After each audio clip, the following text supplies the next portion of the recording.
They didn't strip me of dignity all at once. No, they did it with forks and folded napkins. "Dad, why don't you eat in the kitchen tonight?" Martin said, already sitting down at the head of the dining table like it was his by right. I blinked. "Excuse me." Tessa chimed in from behind, balancing two platters. "It's just, with the kids and everything, there's more room out there. We didn't think you'd mind." "You mean in the kitchen?" I asked, quiet. She smiled like I'd misunderstood. "Of course not. We set up a spot for you in the sunroom. It's nice and quiet." Martin cleared his throat. "You always say you like peace." I looked down the table, full roast beef, mashed potatoes, asparagus, salad with toasted almonds. My roast beef, bought with my card, cooked in my house. "Fine," I muttered and turned away. Tessa handed me a plate, smaller, cooler. "No asparagus, less meat." "Don't want to overdo it," she said, then added with a laugh, "You know, at your age." I walked down the hall without looking back. The sunroom was dim. No candles, just a folded card table and one chair. My silverware was plastic. I sat. I could hear them laughing, glasses clinking, plates scraping. And through it all, Martin's voice above the others, telling some story I'd heard him steal from my Navy days, claiming it like it was his. Everyone laughed. I picked up the plastic fork, but my hands didn't move. I just stared at the beef, tough, dry around the edges. It hadn't been cut for me. It had been carved for convenience. You spend your life building. You bleed into concrete, into drywall, into 30-year notes. And one day, your son tells you to eat in the kitchen like a guest who's overstayed his welcome. And suddenly the house doesn't echo with your voice anymore. It just creaks when you walk through. Later that night, I lay in my bed, the one in the back corner now next to the laundry. Clara's picture was still on the dresser. Her smile, quiet and soft, always made me breathe a little easier. "I miss your fire," I whispered to her frame. "You'd have set that roast on fire just to make a point." The ceiling was stained, one corner still water damaged from last winter. I told Martin to fix the gutters. He never did. From the living room, their laughter echoed. Then the sound of music, their life, their house, their rules. I reached under the bed and pulled out the old lockbox, clicked it open. My discharge papers, Clara's will, the original mortgage, and a faded yellow folder labeled simply, "Deed." I hadn't opened it in years, didn't need to. The house was always mine. Was. The next morning, I sat on the back porch with black coffee and bitter wind. Martin walked out in his robe, scratching his jaw. "Didn't expect you up," he said. "I built this place before you had teeth." He squinted at me. "You're being dramatic. You're being disrespectful." He laughed, the kind that doesn't reach the eyes. "You eat, you sleep, you don't work. That's not disrespect, Dad, it's reality." I looked at him, hard. "You think work is what makes a man worth something." He shrugged. "It's what keeps the lights on." I sipped my coffee. Funny, I thought paying off the entire mortgage did that. His smirk twitched. "It's not a competition." "No," I said, "it's not." That was the moment, not the food, not the folding chair. That one sentence, "You eat but don't work." That's when I realized they didn't see me anymore, just my shadow on their walls. That night I pulled out the folder again, read every line on the deed, highlighted the dates, the names. And I smiled. If they thought I was just taking up space, they were about to find out what it meant to lose it. Erasure doesn't come with warning shots. It comes with quiet deletions. A name gone here, a photo gone there, and one day your history inside your own home. I stood in front of the mailbox, fingers stiff from the morning cold, flipping through the stack of envelopes. Water bill, electric, gas. My name wasn't on any of them. Not even as a second address line, not even a courtesy CO. Just Martin, Martin and Tessa. Inside, I dropped the stack on the kitchen counter. Tessa glanced over from the sink. Everything okay, Dad? I held up the gas bill. Why's my name missing from this? She dried her hands with a dish towel like she had all the time in the world. Oh, that. Martin said it was easier just to consolidate. Fewer names, fewer complications. Martin walked in just then, mouth full of toast. It's just paperwork, Dad. Simplifies things. That okay? No, it was, but I nodded anyway. Yeah, it just caught me off guard. Tessa smiled like that closed the conversation. But I wasn't done. First they moved my recliner, then my war books, then Clara's photo from the mantel, replaced with some abstract thing that looked like someone spilled paint in panic. They called it modern. I called it cleansing. That afternoon, I stood in the living room for a long time. Where my chair used to be was now some fragile wicker thing that creaked like it wanted to die. Where's my recliner? I asked when Tessa passed through. Oh, Martin put it in the garage, she said. We're redoing the space, making it more open. It just didn't match the new aesthetic. Neither do I muttered. What? Nothing. I walked down the hallway, my hand grazing the wall where Clara's framed photo once hung. Just a faint square of lighter paint remained. That, and a nail bent sideways like it had been yanked out with resentment. The closet door creaked when I opened it. Inside, a box. Clara's things, her folded funeral flag, our wedding photo, her pressed rose bouquet from the anniversary I remembered and she didn't. All packed away. That night, after everyone had gone to sleep, I sat with my lockbox again. Flipped through the folders. The deed still there, still filed under my name. But something looked off. I pulled out the updated tax assessments, then the county records I'd printed months back when the appraisal came in. 2 documents had different parcel IDs, and the signature on one. Not mine. I squinted at the handwriting, too clean, no hesitation. Mine had a tremble now, this one didn't. Paper lies easier than people, because ink doesn't flinch when it's forging a future you never agreed to. The next morning, I approached Martin in the driveway. He was washing his car, shirtless like he thought he still had a teenager's body. I want to talk about the bills. Dad, he said, laughing, still thinking about that. I'm thinking about everything. The chair, the photos, the name on the deed.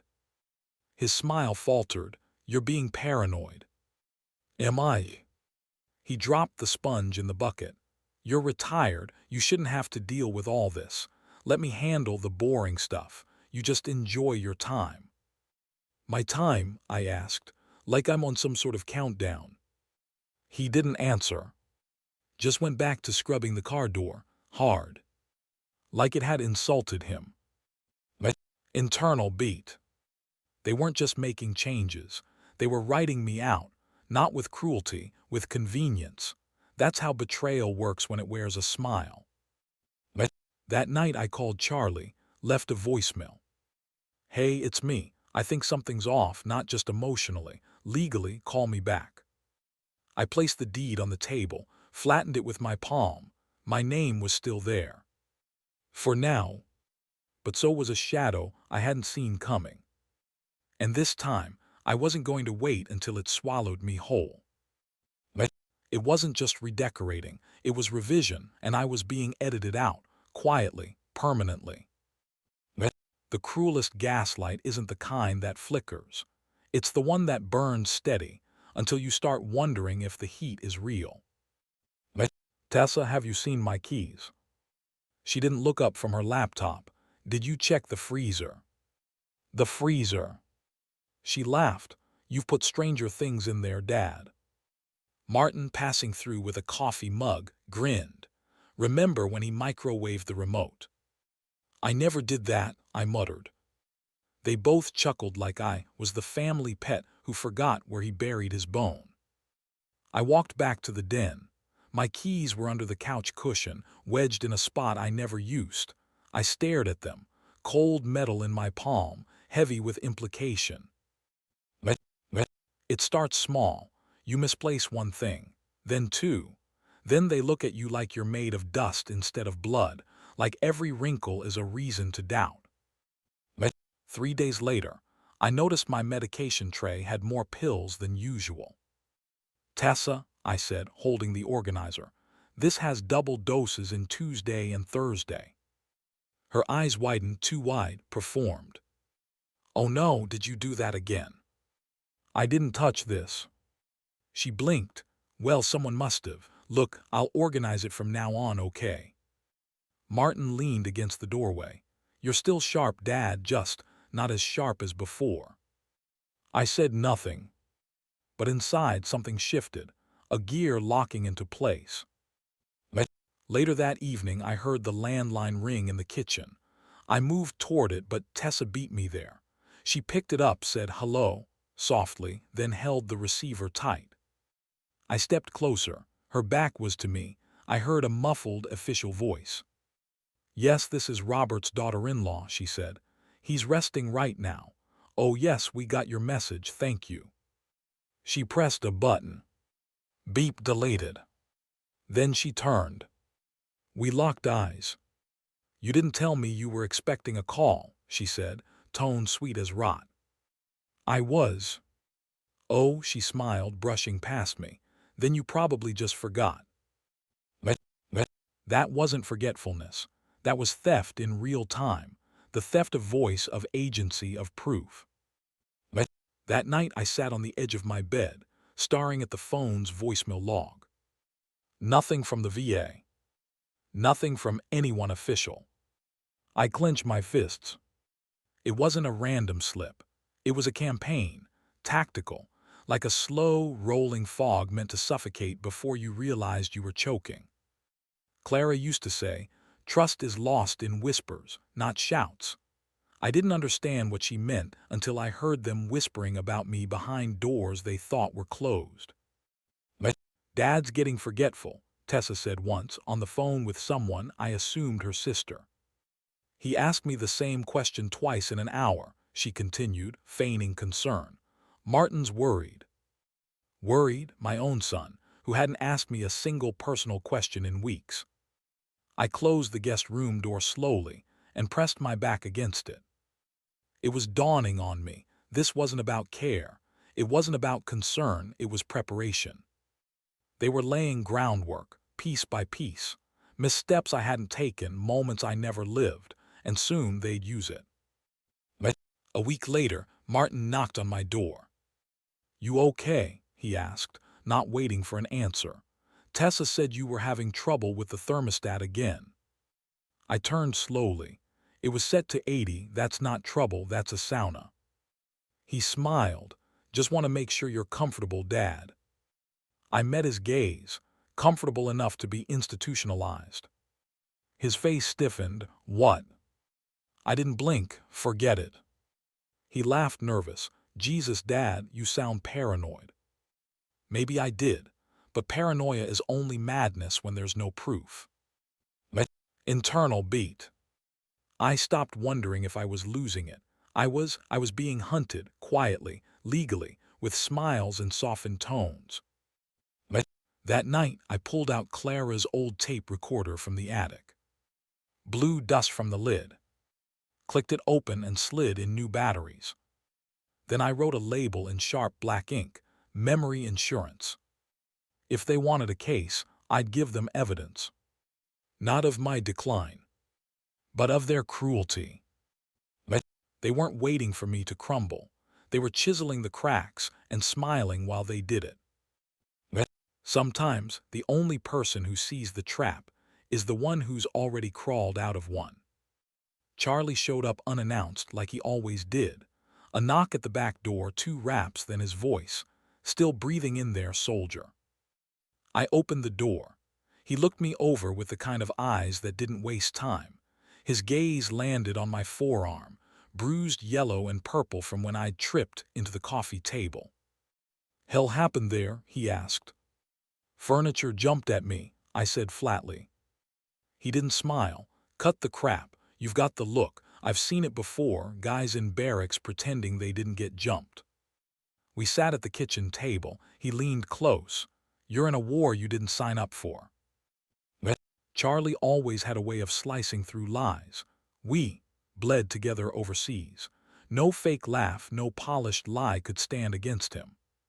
He looked around the house. The bare walls stripped of Clara's photos, the missing recliner, the silence where family used to be. Where's the flag? He asked. Boxed up. Tessa said it didn't fit the new aesthetic. Charlie spat into his napkin. Predatory. That word landed hard. Look at this, I said, sliding a utility bill across the table. My name gone, only Martin's printed. Charlie scanned it, jaw tight. This isn't just redecorating, this is paperwork erasure. That's step one. Step one. They're building a case, he said. First, you're forgetful, then incompetent, then you're a liability. Once that sticks, guardianship comes next, and then, poof, you're a tenant in your own damn house. I swallowed hard. So what the hell do I do? He tapped the table. You start fighting the way they fight. Quiet. Paper first, fists later. Document everything. Photos, emails, recordings. You're not crazy, you're being erased. His words were the first lifeline I'd been thrown. For weeks, I'd been choking on doubt, but Charlie handed me air. That night, with Charlie's voice in my ear, I went into the closet and dragged out the old lockbox. My hands shook as I unlocked it. Inside, brittle papers, yellowed edges, the story of a life I'd fought for. There it was, the original deed, my name in bold black ink. Mine, not Martin's, not Tessa's, mine. Beside it, my military discharge papers, proof of every sacrifice I'd made. And Clara's trust documents, the fund we built for rainy days, the same fund I suspected they were already dipping into. I laid them out on the bed, one by one like soldiers in formation. The next morning I showed Charlie. His eyes lit up. Good, this is ammo, the war isn't over, it just went domestic. I looked at him. You think I can win this? He smirked. You've got proof. Proof always outlasts lies. I closed the box and locked it again, this time slipping the key into my sock drawer instead of the kitchen. Internal beat. They wanted me silent, fatting, disposable, but I had history on paper, ink that couldn't be erased with whispers or staged mistakes. Later that day, Martin found me at the kitchen table with a notepad. What's that? He asked. Just writing down things I don't want to forget, I said calmly. He laughed. Smart move, Dad, keeps the memory sharp. I nodded, pen steady in my hand. What he didn't know was every word I wrote wasn't for me. It was for the record. They thought they were burying me under doubt, but all they did was hand me a shovel, and I was ready to dig the truth out. Theft doesn't always come with a gun. Sometimes it's dressed in smiles and titled automatic withdrawal. I walked into the bank like I was checking in on a memory. Same branch Clara and I had used for 40 years. The carpet was different, the tellers younger, but the air still smelled like safety deposit boxes and stale coffee. Can I help you, Mr. Barrett? The clerk was polite, too polite. That tone people use when they're about to explain something they know you won't like. I need a printout of every withdrawal from my savings account in the last 12 months. She clicked typed, her brows tightened. There've been quite a few, sir. I'm aware, print them all. Clara and I saved like we were still poor, even when we were. Coupons, penny stocks, canned beans and coupons. That account was our life's sweat bottled up for storms we didn't see coming. I scanned the statements at a nearby table. $2,100, landscaping. $3,400, interior design. $7,800, outdoor patio upgrade. All signed off by someone who wasn't me. Martin's name showed up once on an electronic authorization, dated 2 days after I'd been sedated from that surprise doctor's visit. I stared at the signature. It wasn't mine. It looked like a kid had copied it from a high school yearbook. Back home, I found Martin on the porch. He was sipping lemonade like it was a vacation day. "Hey, Dad," he said, "everything good?" I held the paper up. "What is this?" He took the printout, barely glanced at it. "House upkeep. Tessa's been managing the improvements. It's all for your benefit." "My benefit," I said quietly. "Well, yeah, you live here too. I didn't authorize these." He shrugged. "It's joint access, Dad. We're just simplifying things." Simplifying, that word again. Always their way of saying, we took something you didn't notice fast enough. They were draining me with a smile, leeching my veins and calling it love. That night I met Charlie at the diner. He flipped through the pages, jaw twitching. "This is theft." "I know. We need everything documented. You still have the checkbooks." "Everyone since '85. He nodded. "Good, start matching handwriting and get screenshots. They've already crossed the line. We just need to map the footprints." I handed him a thumb drive. Backups of every PDF, cloud copy too. Charlie grinned. "You're learning." The next morning I called Naomi, the lawyer Charlie trusted. Her voice was firm, professional. "Mr. Barrett, I've seen cases like yours. Quiet financial abuse. Paper trails written in disappearing ink. But if you have what Charlie says you do, we can build something solid." "I'm tired of being a ghost in my own home," I told her. "Then let's resurrect the truth," she replied. They wanted me confused, weak, dependent, but now I had clarity and I had motive, and God help anyone standing in the way of a man with both. At dinner, Tessa smiled as she passed me a plate of cold chicken. "Bank visit go okay?" she asked. I nodded, chewing slowly. "Productive." Martin said nothing, but his fork paused just for a second. That's how you know a liar's nervous. It's never the words, it's the pauses. They'd stolen from the wrong memory, because mine was intact, and now it had a paper trail sharp enough to cut them open. When they can't take your breath, they take your history, piece by piece, until you're left wondering if you ever lived at all. It started small. My reading glasses vanished from the end table, then the pocket knife Clara had given me on our 25th anniversary. "Dad," Tessa said, folding laundry in the living room, "you really need to stop misplacing things.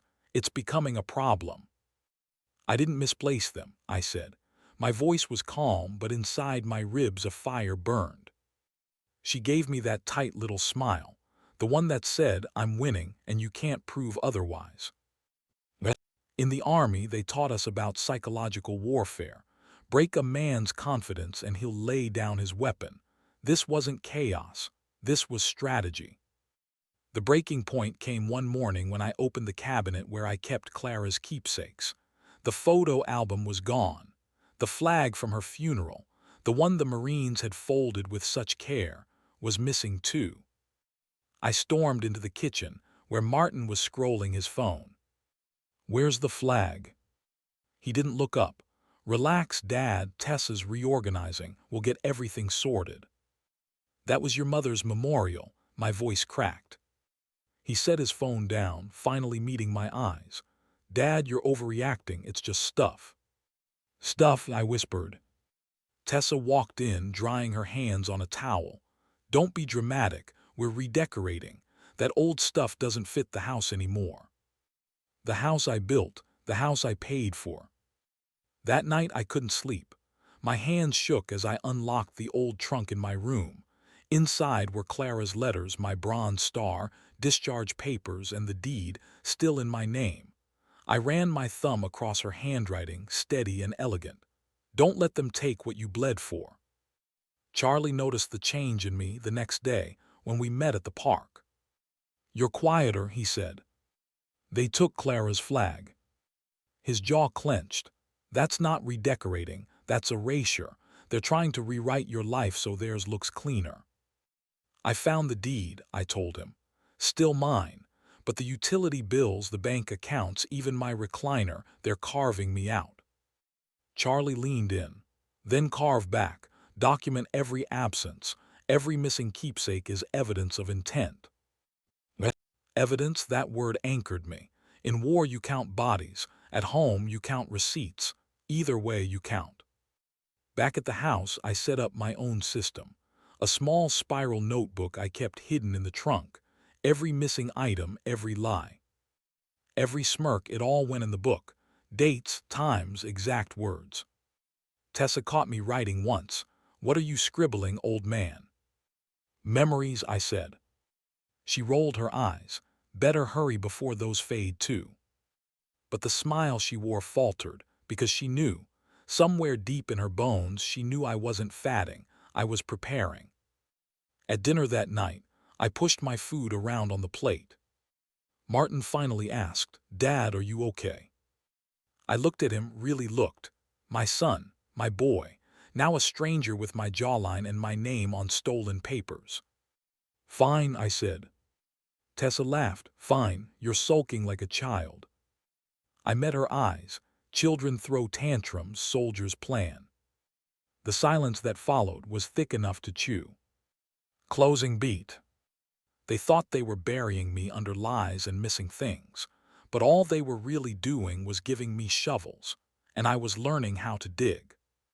Every stolen keepsake became a weapon, and soon the ghosts they erased would return carrying my name. They don't need handcuffs to take your freedom. Sometimes all it takes is a pen, a clipboard, and a lie wrapped in concern. Tessa knocked twice, too cheerful. "Dad, someone's here to see you." I looked up from my notebook. "Who?" "A wellness check," she said, all sweetness. "Standard stuff, doctor's orders." The man behind her was in his 30s. Collared shirt, clipboard, the kind of smile that doesn't reach the eyes. He stepped forward, hand out. "Mr. Wilkins, I'm Dr. Brett, just a quick cognitive screening today. Won't take long." "Did I request this?" I asked. Tessa chimed in from the hallway. "Your primary said it would be good to stay on top of things. You've seemed a little foggy." "Foggy? That's what they call you when they're trying to steal you blind. Not crazy, just cloudy enough for paperwork to take your place." Brett sat across from me, opened his folder. "Can you draw a clock, Mr. Wilkins? Set the hands to 10 after 11. I picked up the pen. "That's how you start. No handshake, no history, straight to clocks." He chuckled, trying to lighten it. "Just routine." I drew it, clean, even, clear. "Great," he nodded. "Now repeat these 3 words, apple, table, penny." "Apple, table, penny." He scribbled notes. "Can you remember them in 5 minutes?" I leaned back. "Can you remember what honor looks like, doctor?" He blinked. "Excuse me." "Never mind." Tessa hovered near the door. I could see her body lean forward every time I paused, like she wanted to catch me stumbling. Dr. Brett ran through more questions. What day it was, who the president was, then asked me to balance on one foot. I did. "Impressive," he muttered, jotting more notes. "Do I look like a man ready for a nursing home?" I asked. Tessa stepped in. "It's not about that, Dad. It's about your safety." "My safety," I said, standing. "You mean your control." Brett cleared his throat. "We'll finish the evaluation and let your physician review the results." I'd seen this tactic overseas. First they test your strength, then they question your mind. Finally, they replace your signature with theirs. Charlie came by later that evening. I was still gripping the edge of the table. "They sent a doctor," I said. "Made me draw a damn clock." Charlie raised an eyebrow. "That's step 1. They fail you on paper before they fail you in court." "I passed," I said. "Barely, but it rattled me." "Good," he said. "Let it rattle, then let it sharpen you." I showed him the notes I'd started compiling. The missing flag, the utility bills, the photo albums. "We need a legit neuropsych evaluation," Charlie said. "Not one from some guy Tessa pulled off the internet." By Thursday, he delivered. A private specialist downtown. Naomi, the lawyer Charlie knew, scheduled the appointment herself. 2 hours of tests, memory recall, word associations, problem solving. The doctor looked me in the eye at the end and said, "Mr. Wilkins, your cognition is excellent for your age, better than most." I almost cried. She handed me the results, signed and certified. Back home, I made 5 copies, one for Charlie, one for Naomi, one for my bank, one for my personal file. The 5th, I labeled it for court. At dinner, I placed the test results on the table beside my plate. Tessa's eyes narrowed. "What's that?"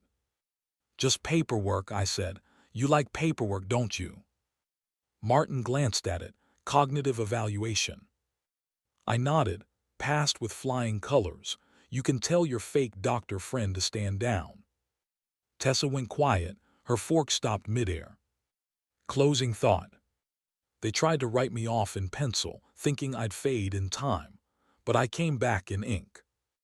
If they wanted a diagnosis, I gave them one: lucid, alert, and dangerously aware. Some families pass down recipes. Mine passed down a silence thick enough to bury the truth in, but silence never kept me safe. Documents did.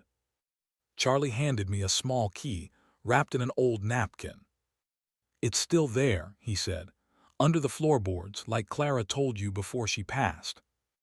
I stared at the napkin like it was a grenade. "I haven't opened that safe since '09, I said. "Time to," he replied, "before they tear everything else out of you." That night I waited until the house was dark. Martin was in the den watching some show about flipping houses. Ironic.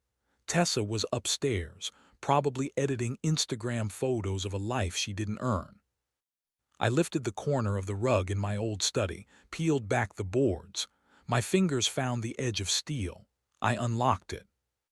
Dust, a folded cloth, and papers, deed copies, Clara's original will, a notarized trust agreement from 1991. Then the kicker, a letter from Clara. Clara always knew, about Martin, about Tessa. She loved with her eyes wide open, even when it hurt. I unfolded the letter. "If you're reading this, it means they've started turning the house against you.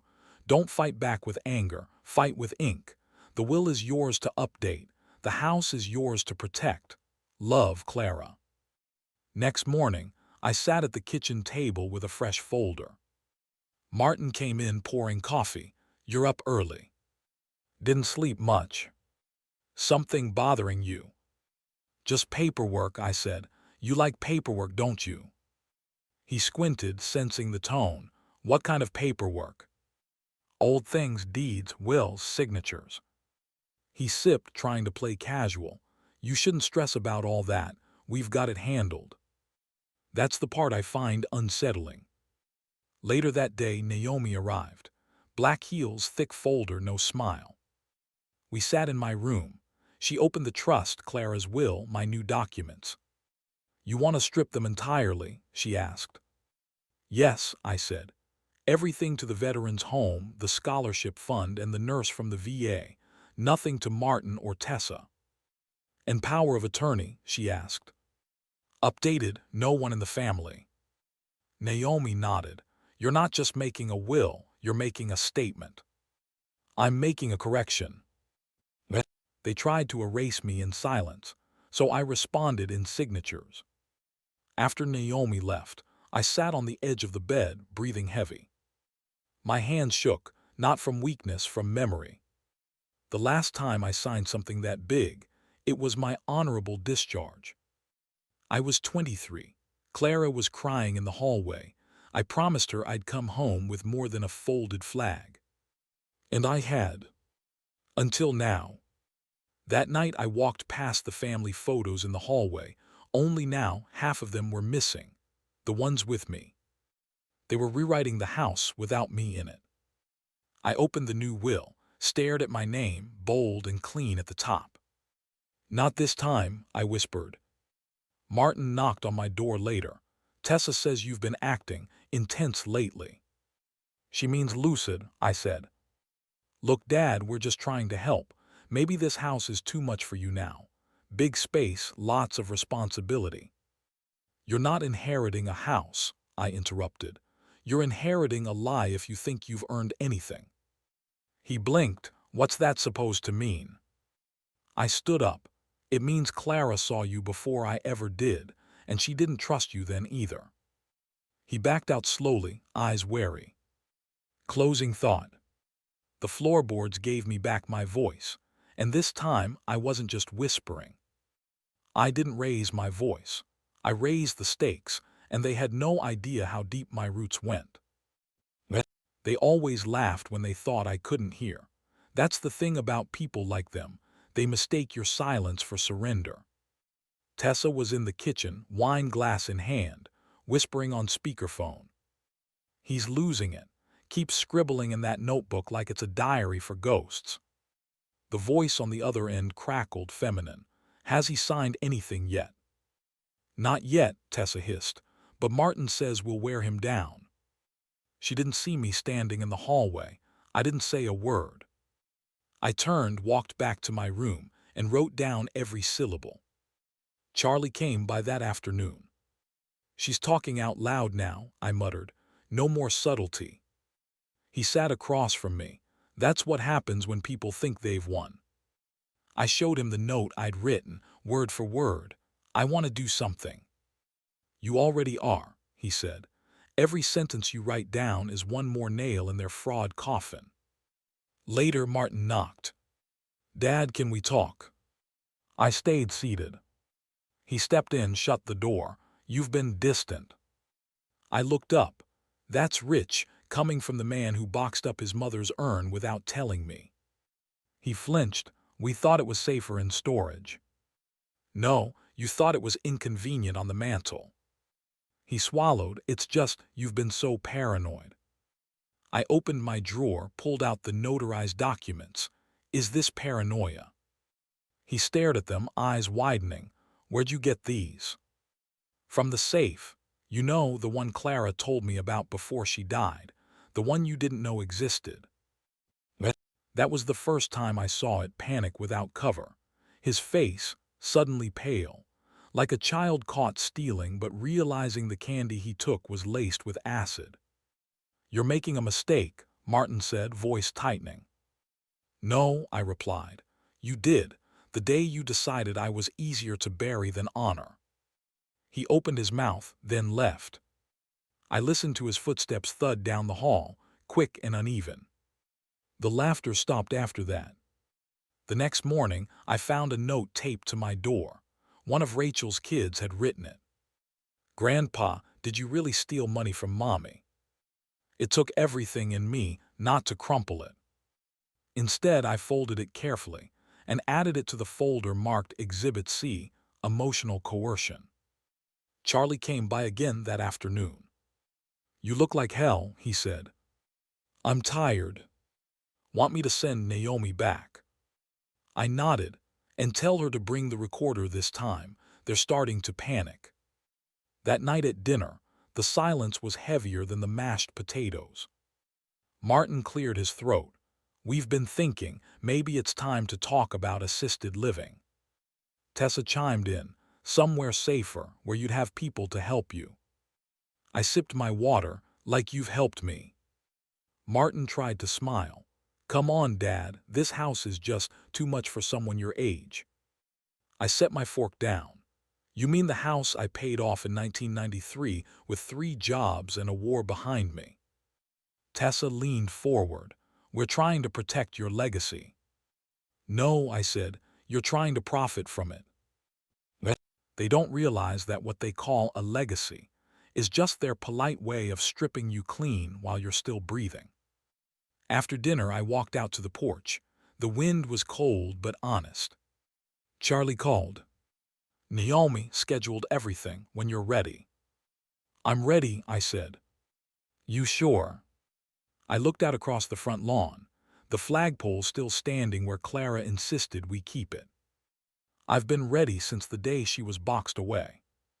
When the laughter stopped, the truth finally had room to speak. When liars get loud, it's because they know the truth is coming, and it doesn't need to shout. Naomi arrived early.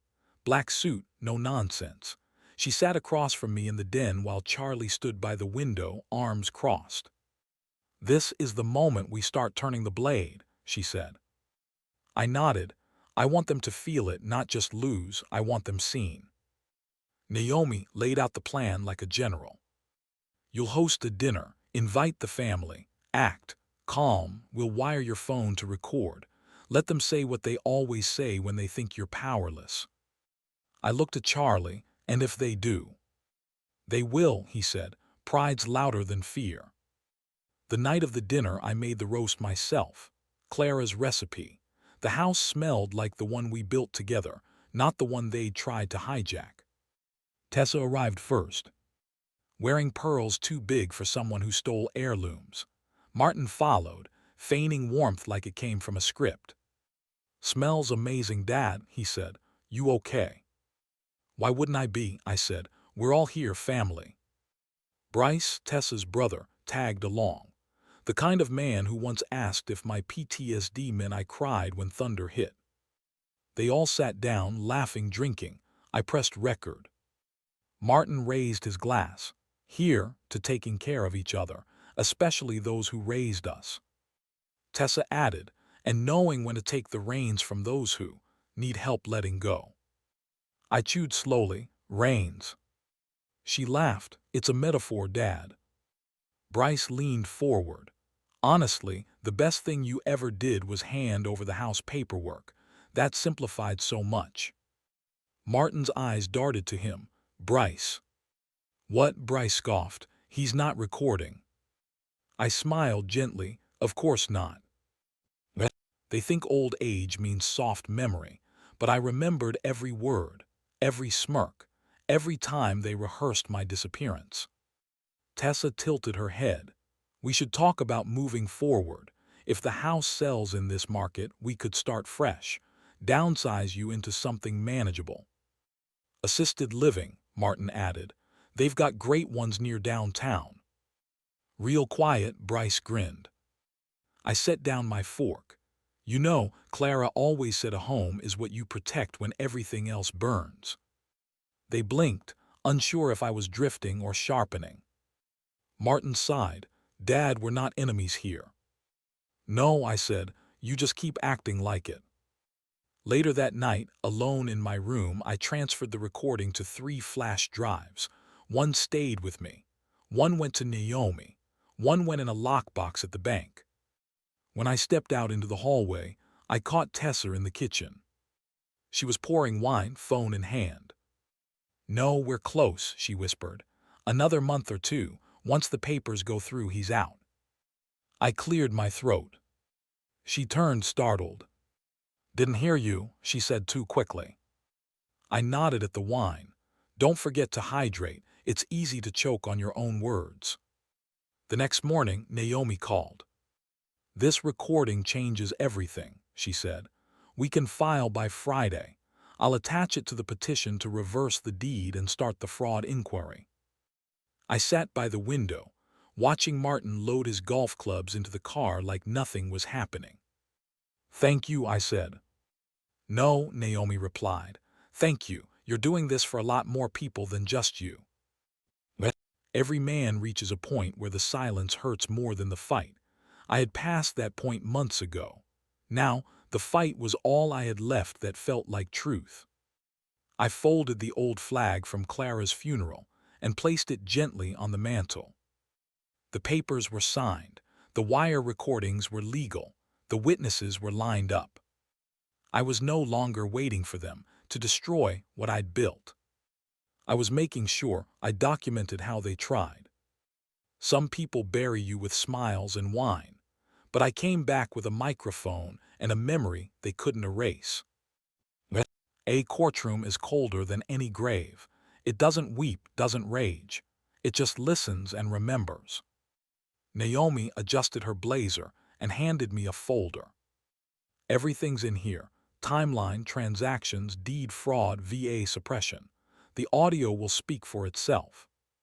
I nodded. My hands didn't shake. Not because I wasn't scared, but because I'd carried heavier things in war than truth in paper. Outside the courthouse, Tessa smoked a cigarette like it was armor. Martin paced. Bryce stayed in the car. Naomi leaned in. They looked like people waiting for a verdict, not presenting one. I breathed deep. Good. Inside, the judge's robe looked heavy, like it could crush lies just by existing. We sat on one side, Rachel and Martin on the other. Their lawyer was polished, confident in that way snakes usually are. He stood first. Your Honor, we're requesting conservatorship over Mr. Kellen. He's demonstrated lapses in memory, dangerous confusion, and inability to manage finances. He gestured toward me like I was already fatting. Naomi stood. We'll be responding with evidence, not assumptions. The judge nodded. Proceed. We started with the evaluations, 3 certified cognitive assessments, all recent, all passed with full scores. Naomi placed them on the desk like bullets loaded with restraint. Then the audio. Martin's voice echoed in the room. Once the papers go through, he's out. Tessa's laughter followed. Assisted living, real quiet. Then Bryce.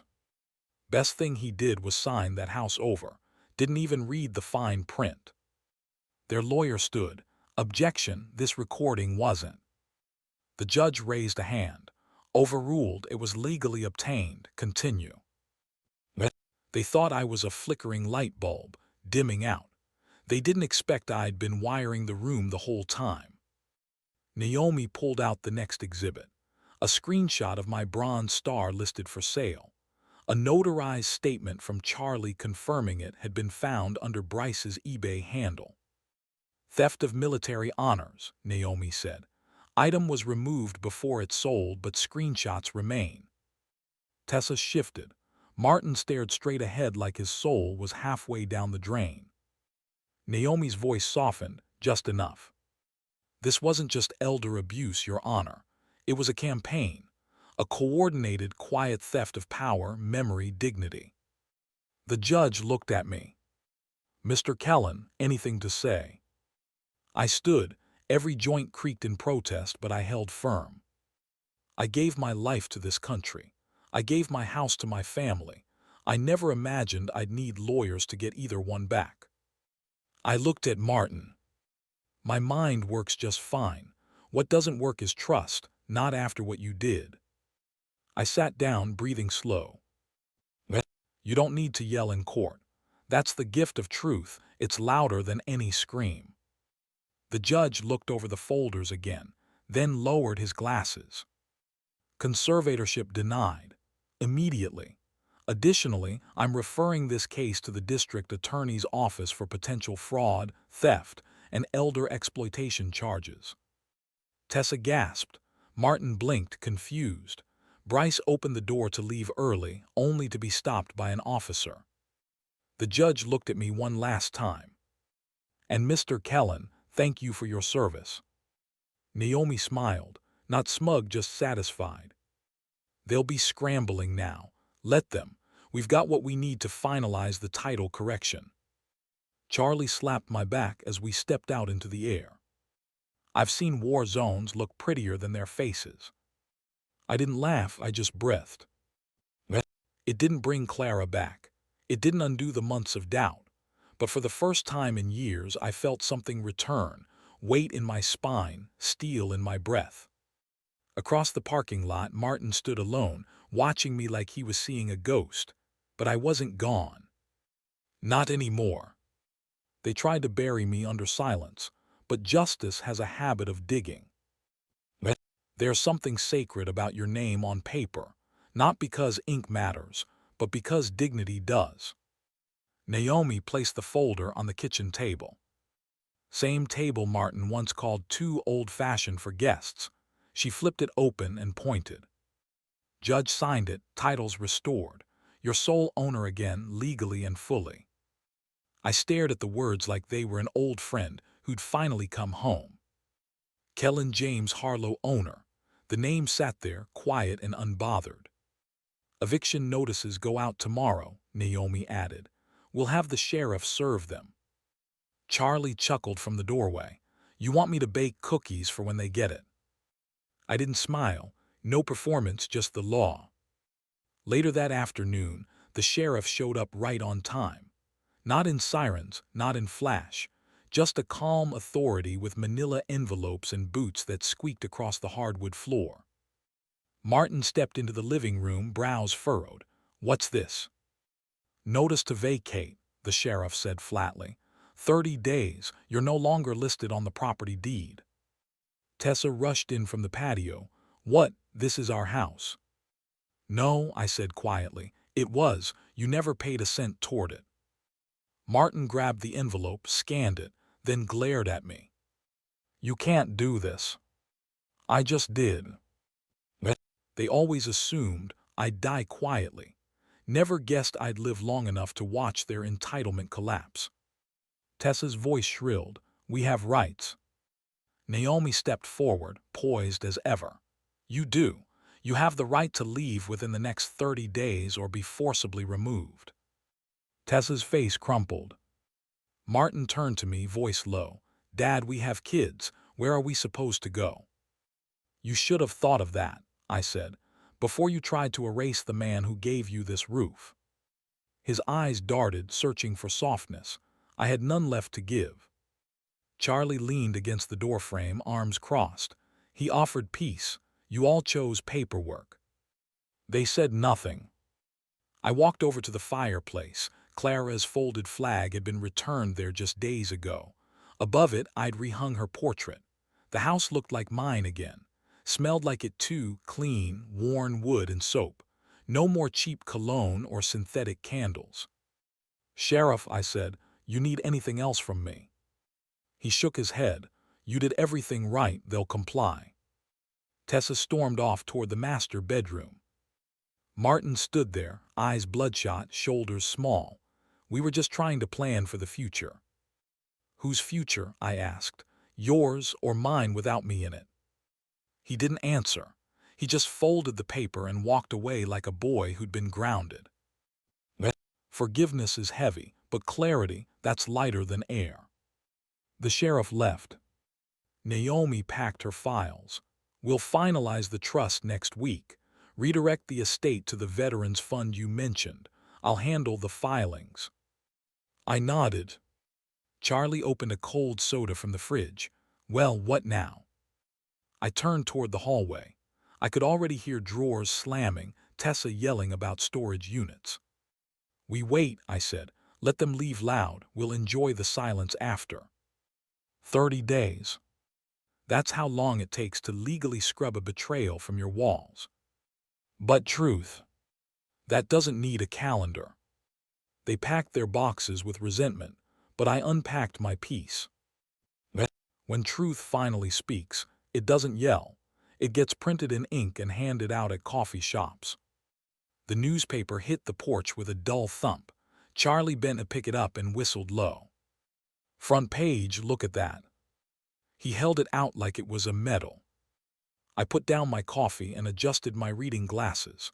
The headline read, "Veteran wins back home from son after financial betrayal."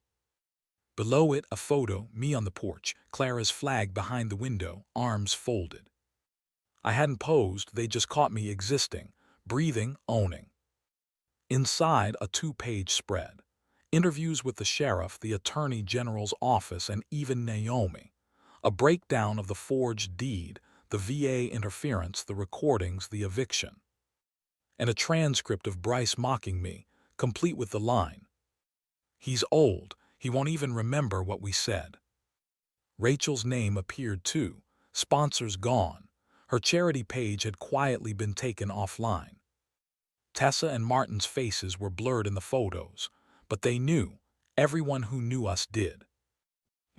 Revenge doesn't always roar. Sometimes it's printed in 11-point font on page A1. Charlie leaned back in the porch chair, sipping his coffee like he'd aged in peace. "You're a damn folk hero now." I shook my head. "No, I just stopped letting shame keep my mouth shut." He grinned, "Same thing." By noon, the mailbox was full. Letters from strangers, from other veterans, from neighbors who used to look the other way when Tessa parked in the disabled spot. Sir, your story gave me courage to speak up about my daughter.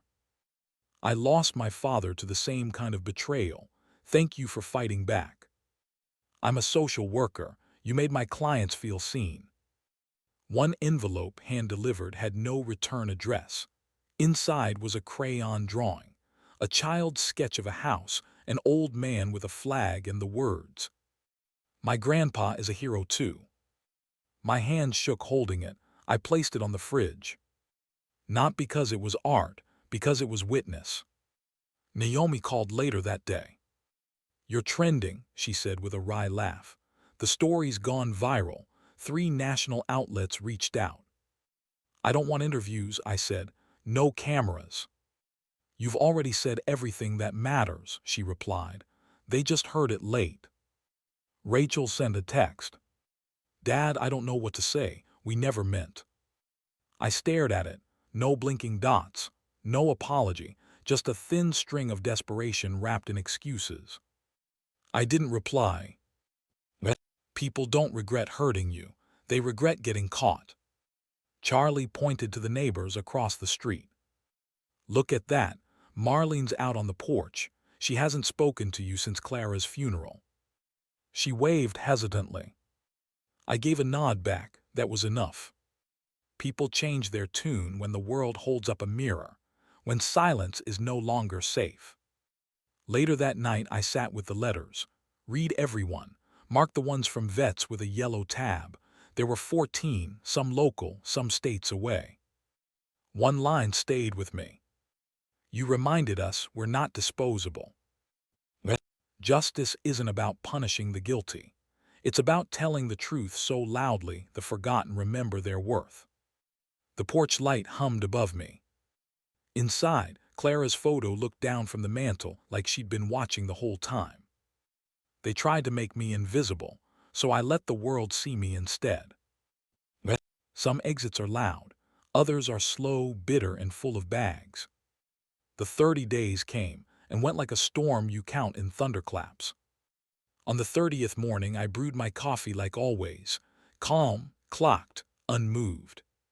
Tessa's SUV was already stuffed, bags, boxes, cheap canvas art poking out of the trunk like broken promises. Martin stood in the driveway, red-faced, yelling into his phone. I opened the window just enough to hear. "Where the hell do you want me to go, Mom? You said we could stay at the lake house." Silence. Then he kicked the tire. Rachel showed up an hour later. She didn't knock, just stood at the edge of the porch steps. "Can we talk?" I sipped. "You're already talking." She stepped closer. "We didn't think it would go this far." "No," I said. "You thought I wouldn't fight." She looked older, like guilt had peeled something off her skin. "Martin's looking for apartments. Tessa's staying with her sister for now. They're struggling." I didn't answer. She tried again. "Do you really need all 5 bedrooms?" I stood, walked to the edge of the porch. She stepped back. This house was full of people who ignored me. Now I finally hear myself think. Her voice cracked. "He's still your son." I looked her in the eye. "And I'm still his father. Which one of us forgot that first?" They always come back, not with remorse but with negotiations. By afternoon, the sheriff arrived. He didn't say much, just handed Tessa a final paper. "This is it." She wailed. Martin cursed. Neither looked at me. They left the house like tenants abandoning a storm-damaged rental. Scratches on the walls, a broken lamp, bathroom mirror cracked, the doorknob to Clara's sewing room missing. I didn't flinch. Charlie stood beside me, arms crossed. "Could be worse," he said. "They didn't set fire to the curtains." I nodded. They already burned everything that mattered. Inside, the silence was sacred. No blender at 7 a.m. No high heels stomping past the recliner I used to sit in. No whispered insults about the old man in the next room. Just air. Clean and full of space. I walked the hallway slow. Their room empty. Ours still full of Clara's lavender scent trapped in the old dresser drawers. The guest room, now just another room again, not a prison sentence. In the living room I sat, alone, not lonely. You don't miss poison just because you drank it every day. Charlie helped board up the broken shed door in the backyard. Naomi called to confirm the deed was recorded, again, in my name only. Everything's airtight, she said. They can't touch a blade of grass without permission. Good, I replied. Want to make a statement, she asked. The news keeps calling. I looked out the window at the empty driveway. No, I already said what I needed to, legally, publicly, quietly. Later that evening, I found something taped to the garage door. A torn page from an old family photo album. Martin, about 8 years old, sitting on my lap in the very same backyard. No note, no signature. Just that photo. Regret never arrives with words. It shows up as a ghost holding memories. I didn't rip it. I didn't tape it inside. I burned it. Watched the edges curl in the fire pit. Charlie walked out, handed me a beer. Funeral. I nodded once. Fitting, he said. Goodbye to the version of him that had a shot. The stars were out by the time we finished cleaning, porch swept, trash gone, a new flag folded on the mantel. I stood in the center of the living room, looked up. This was mine again. And not just the walls. They walked out of my house. What they left behind was finally peace. Justice doesn't knock like thunder. It whispers in your bones when the house finally breathes again. I wake up early now, not because I have to, but because I want to. The quiet is different. It's not laced with tension or footsteps meant to remind me I overstayed. It's real silence, the kind that lets your lungs expand again. The kitchen still smells like Clara's cinnamon, the good kind, not from a candle but from memory. I brew a fresh pot of coffee black just how she liked it. No one sighs about it being too strong. No one rolls their eyes if I spill a little. I sit on the porch with my mug and my breath. The morning air is sharp and clean. A squirrel dances across the railing. I smile. No demands, no accusations, just life. The mailbox is full again, but now it holds thank you letters. A high school senior named Lewis wrote that Clara's scholarship paid for his first semester at community college. A nurse from the VA sent a card with a hand-drawn cartoon of me and Charlie as Elder Avengers. One note simply said, "You made noise when others stayed silent. Thank you." I keep that one inside my Bible. They thought they could erase me. Turns out dignity leaves deeper ink. The house title is ironclad. Naomi made sure of it. My new will is short, sharp, and witnessed by 3 separate people. No more streamlining paperwork. No more pretending to redecorate. The guest room, it's now a reading room. Clara's quilt folded on the daybed. A small bookshelf of our favorites, Steinbeck, Angelou, Baldwin. The room smells like lemon oil and lavender. My cane rests by the door. My power of attorney is in my fireproof safe. My medical directives clear and final. No loose ends, no open doors. Charlie still visits on Sundays. We sit in the back and talk like soldiers who made it through 2 wars, one in the jungle, the other at the dinner table.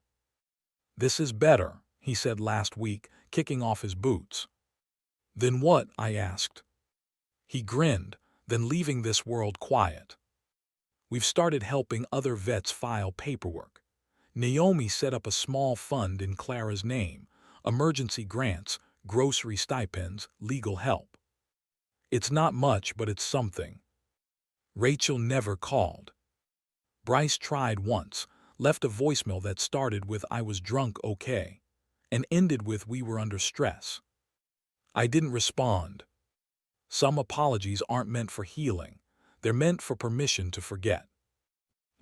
Forgiveness is earned, not asked for by cowards hiding behind excuses. The local paper printed a follow-up story. Veteran restores honor, one signature at a time. The comments were full of people sharing similar betrayals. It wasn't just my fight, it was ours. I printed a copy, framed it above my desk, right next to my bronze star, which I got back, by the way, shipped anonymously, no return address. It sits in a velvet box again, not to display, just to remind me what's stolen can still come home. Sometimes in the evening, I sit on the back porch and think about Martin as a boy. He had a bike he loved, red, streamers on the handles. He used to ride circles around the yard laughing. That boy wouldn't have said what the man did. That boy got lost somewhere. I mourn him, but I don't invite him back. You can love someone and still lock the door behind them. I haven't just taken my house back. I've taken back my silence, my space, my name on the bills, on the deed, on the future. The man who paid the mortgage didn't vanish. He just waited for everyone to leave so he could move back in. Peace doesn't ask for applause. It sits beside you, warm as coffee, and stays.